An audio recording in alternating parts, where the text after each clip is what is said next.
Hello everyone, welcome back to my channel, A Fairy Tale Mind in the Real World. My name is Rena and today I have a book review for you. I'm going to be talking about An Enchantment of Ravens by Margaret Rogerson. I read this book I think a couple weeks ago.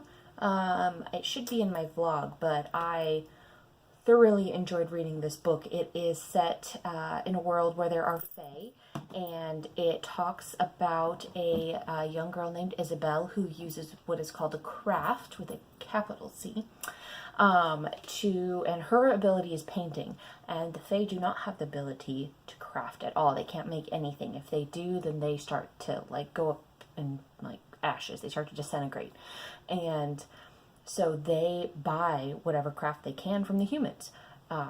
They also do not, I don't know if they don't feel emotion, but they're not supposed to display emotion. It's seen as a weakness, and if it's seen in someone powerful, then they are basically kind of, I don't know about ostracized, but their ability to rule or their abilities are doubted in general, and they are seen as kind of lower on the ladder. So no emotions, and then they can't craft anything. So basically what happens is Isabel ends up painting the Autumn Prince's portrait. So in this book there are 4 kingdoms of fae, one for each season, and then the humans lived in Whimsy, where they can interact with fae, and that is how the fae get their craft.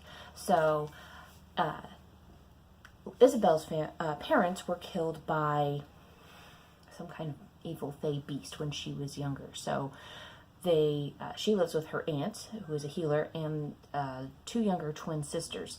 And they're kind of interesting, but you'll have to read about them to figure out why. So Rook, who is the Autumn Prince, comes to her at the recommendation of another fae, and she takes a few weeks to paint Rook's portrait just because there are some things she feels she can't get right, and she also happens to enjoy his company. So she finally is able to finish the portrait, and she gives it to him, and he comes storming back a few days later because she put emotion into his eyes, which is unacceptable. And he is basically like, you have to fix this, so you're going to come with me to the court, and we're going to make this better because they're already doubting my ability to rule, and you just made it worse. So she technically agrees, but for a bargain, essentially, is what happens. There's always bargaining with the fae. So that's how she uses her craft prior. She gets protective enchantments that will help her feed her family, etc., etc. So she knows how to bargain with fae. She's been doing it since she was a little girl, and she makes sure that her family is cared for and provided for. So now she has to go follow Rook on this little adventure, and they're kind of attacked on the way, and they end up having to seek refuge in the Kingdom of Spring. And there they meet someone, and things are not quite what they seem. Isabel did not have all the information that she thought she did, so they're both thrown a bit off. And it's there that they come up with the idea on how to fix Rook's reputation in a way. And it leads to a lot more than just fixing his problem, actually. So it's a really exciting story. The book is only about 300 pages. I think it's 297, somewhere around there.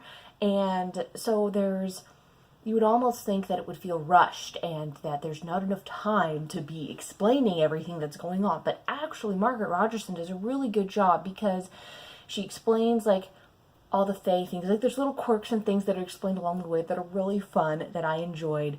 And there's enough world building, but it's not overwhelming, so you know where you're at. You can get a sense of what it looks like where they are and how the world works, but it's not so much that you don't get any story. The balance of plot and story and world building is and character development is really well done, and I just thoroughly enjoyed it. I mean, I definitely wanted more. I was like, hey, okay, book 2. When's a sequel? When's a companion novel coming out? I will read the heck out of that. So I don't know if anything's actually coming out. We'll see. But yeah, I thoroughly enjoyed it. It was a great book. Again, barely 300 pages, not a long read, not a difficult read either. So if you enjoy books that are about the Fae, I definitely recommend you reading it. The relationship between Brooke and Isabel, I don't feel like it's rushed. It might feel rushed, but there's also the fact that you have to consider that they spent a good few weeks together, like in constant company with one another.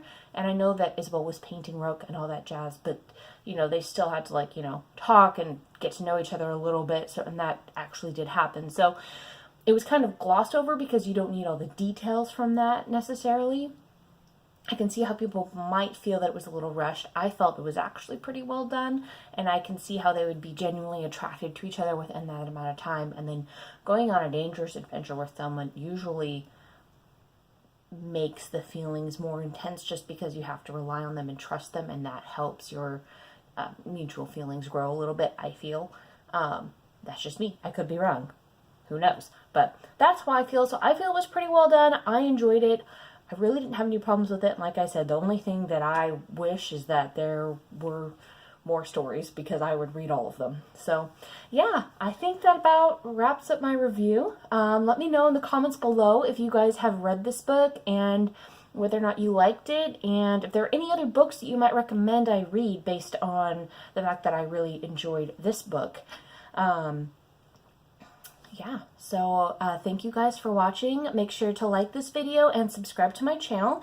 You can also follow me on my other social media sites. I have a blog where I post book reviews. I try to do it regularly on every Sunday. I did miss last week because my dad was having surgery and I just didn't have the mental capacity to get something posted, so I'm sorry, but I did get it posted today, and I did get a few reviews written ahead of time, so the next few weeks should be there as well, so go check out that. It's on Blogger. Again, the link is in the description, as well as my Instagram handle. So yeah, thank you guys so much for watching. I hope you enjoyed, and I look forward to hearing from you. I hope you have a wonderful rest of your day, and keep reading your fairy tales. Bye.